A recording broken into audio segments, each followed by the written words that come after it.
Fala, minha gente brasileira, como é que vocês estão? Eu sou o Vitor Camejo, então seja bem-vindo se você está aqui no meu perfil ou no meu canal pela primeira vez. Você que já me segue há um tempo, e aí, como é que vocês estão? Tô gravando na vertical porque eu vou jogar esse vídeo no IGTV e no canal do YouTube, então espero que vocês gostem. Eu demorei um pouquinho para me manifestar sobre isso, porque eu estava em viagem. Eu tô aqui em Porto Alegre agora, na casa do Gil Lisboa. A gente tá indo fazer um show em Farroupilha daqui a pouco, e eu passei o dia inteiro viajando e demorei um pouquinho para ter tempo para sentar e ver. Até porque, enfim, eu vou falar do caso do Danilo Gentili. Uma dessas coisas que eu fiz até agora foi ler a sentença inteira do que passou, né, do processo. E a primeira coisa que eu quero dizer é da minha relação com o Danilo, tá? Nós não somos próximos, nós não somos amigos, a gente pensa diferente em absolutamente tudo, como vocês que já me seguem aqui devem saber, devem ter percebido. A gente é água e azeite, a gente não se mistura, nós não somos amigos.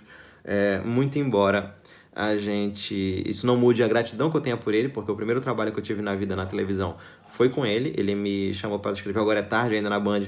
Foi o primeiro trabalho que eu tive na TV. E faz parte da minha história. Ele faz parte da minha história, isso nada vai mudar. E eu tenho que ter uma gratidão com ele sobre isso, porque, princípio, né? Eu jamais cuspiria nesse prato. Mas isso não muda o fato de eu discordar muito dele, da gente ser muito diferente e nós não sermos amigos. Tenho muitas críticas ao comportamento dele, tenho muitas críticas ao jeito com que ele vê a comédia. Note que críticas não são ataques, tá? Isso é muito importante eu frisar. Você pode criticar uma pessoa, mas não é necessariamente ataque. Você não odeia, você não quer que ela morra, isso é uma crítica. Eu acho que muita gente se afastou da comédia por causa dele, se reconciliou só quando o Ventura estourou e a galera descobriu que tinha um outro jeito de fazer comédia, e esse público voltou a consumir stand-up e a gente volta a viver um novo momento da comédia stand-up graças a essa reconciliação. Então, para mim, o Danilo ele é uma figura que fez muito bem e muito mal. Ele tem essa dualidade, né, em vários momentos diferentes. Mas é isso, são críticas que eu tenho. Então, é por isso que eu tenho que explicar isso para poder entrar nesse assunto, tá? E aí a gente tem o que advém dessa postura dele muito combativa na internet, o que é uma outra crítica que eu faço a ele, que às vezes eu acho que ele bate muito forte em quem é muito menor que ele, e eu não acho isso justo, eu acho isso bem injusto às vezes. As pessoas acabam sofrendo consequências na sua vida pessoal, porque tem muita gente que ama muito ele, e tem muita gente que é fã, porra, e faz o que o ídolo manda. Então vira um monte de minion às vezes que vem atrás e persegue a pessoa, vira troll mesmo.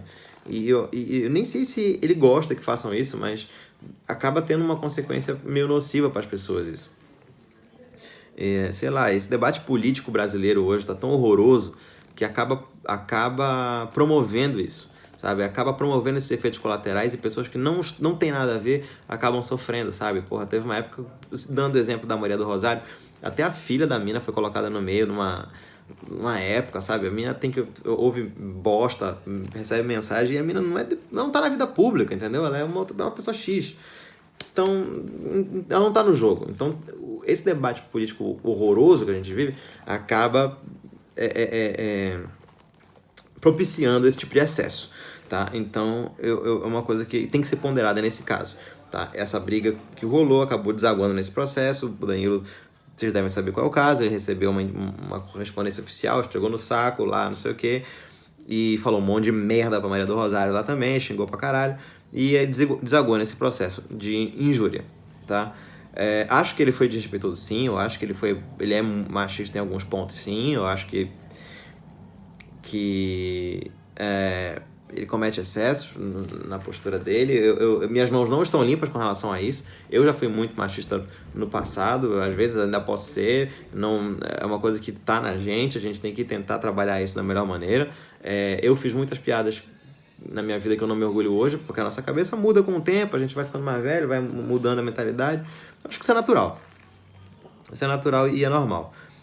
Porém, vocês vão me ver usando muitas conjunções adversativas hoje nesse vídeo. Entretanto, a Maria do Rosário é uma deputada. Ela era uma deputada, membro do poder legislativo, ela era membro do Estado. Isso conferia a ela um certo poder. Ela não era uma pessoa inofensiva, indefesa, né? Ela tinha uma certa força, e acaba que o Danilo começou a bater de frente com uma pessoa que, nesse caso, não era uma pessoa indefesa, era uma pessoa que tinha força e tinha um certo poder, influência e etc. Então, acabou desaguando nesse processo. Ele era um direito dela procurar a justiça, porque é direito de todo cidadão procurar a justiça por qualquer coisa que se sinta ofendido. Ela foi e procurou a justiça, exerceu o direito dela. Esse processo foi examinado por uma juíza, e a juíza deu a sentença que condenou Danilo a 6 meses de detenção em regime semiaberto. É a pena máxima que você pode ter com relação à injúria. O que pegou muita gente de surpresa. Eu acho que o Danilo sabia que poderia perder esse processo desde o início, porque ele não é idiota, ele sabe, ele é um adulto, não é comediante, não começou agora. Qualquer comediante, quando tiver fazer uma piada, a gente sabe que merda que pode dar. Então, a gente, pelo menos no âmbito legal, a ofensa a gente nunca sabe onde pode controlar, mas nesse caso, contra uma deputada federal, eu imaginava que ele sabia que isso podia dar alguma coisa. Mas a sentença ser tão dura e você ter extrapolado desse jeito é uma coisa bem surpreendente. E, enfim, isso foi o que pegou ele de surpresa.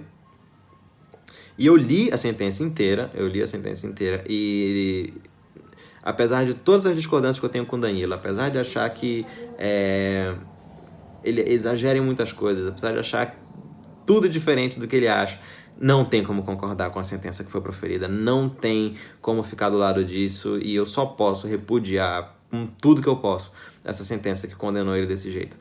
Explico por quê.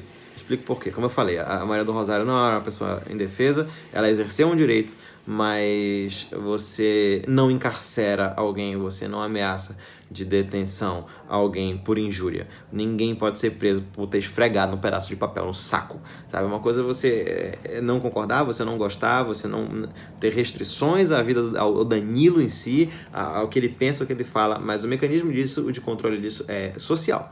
Você não consome o que ele produz, você, sei lá, não aconselha, desaconselha as pessoas a produzirem a consumirem o que ele produz, você não vê mais, você faz isso, você só não consome, você não ameaça alguém de encarceramento, esse punitivismo louco por causa disso. Isso não se faz, sabe? Ponto, acabou. E foi que bom que eu demorei um pouco para me pronunciar, porque os acontecimentos puderam se desenrolar. E enquanto isso aconteceu, enquanto o dia de hoje rolava, o Gregório do Vivier foi denunciado pelo Ministério Público pelo mesmo crime de injúria. E a gente não pode deixar esse precedente abrir. Esse precedente de detenção de uma pessoa por injúria é perigosíssimo, principalmente nesse ambiente democrático que a gente vive hoje no Brasil. A gente não tem segurança jurídica nenhuma, nosso tecido social democrático está completamente fudido e furado, e não tem como a gente ter segurança jurídica para que esse tipo de decisão aconteça. Nem numa situação normal de democracia estável e madura a gente teria, principalmente agora, sabe? Onde você tem, sabe, qualquer um pode virar alvo desse tipo de coisa, desse tipo de arbitrariedade. E isso levanta uma terceira questão ainda, que é o quanto que a gente pode confiar na nossa justiça, sabe? Porque a gente é flagrante que esse caso do Danilo foi um erro do judiciário. E eu pergunto, será que se fosse um comediante menor, será que se fosse uma pessoa em outra situação, com outra profissão, com outra projeção, com outro poderio financeiro, poderio de mídia, será que estaria tendo essa mesma discussão? Será que a gente, diante de um erro do judiciário, será que a gente estaria tendo essa mesma proteção? Será que estaríamos tendo a mesma indignação? Sabe, ano passado eu participei de 3 tribunais do júri como jurado. Eu sempre sou chamado para ser jurado e ano passado foram 3. Nos 3 casos, os 3 foram inocentados por unanimidade pelo júri, 7-0. Por unanimidade, os 3 eram pretos, os 3 eram pobres. E os 3 foram encarcerados pelo menos 1 ano e meio até a sentença que inocentou eles. Isso foi uma injustiça que não vai ser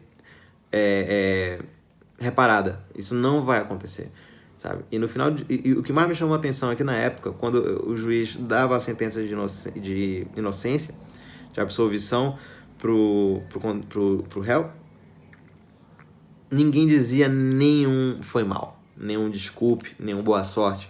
Todo mundo se levantava em silêncio e ia embora e deixava aquele homem pobre, preto, com aquela injustiça na mão, sabe? Então, isso é uma terceira questão que a gente tem na mão, sabe? Que a gente tem para pensar. Que esse caso do Danilo sirva como reflexão, sabe? Porque todo mundo está se levantando para defender um homem que é muito rico, é muito poderoso. Danilo não vai ser preso, sabe?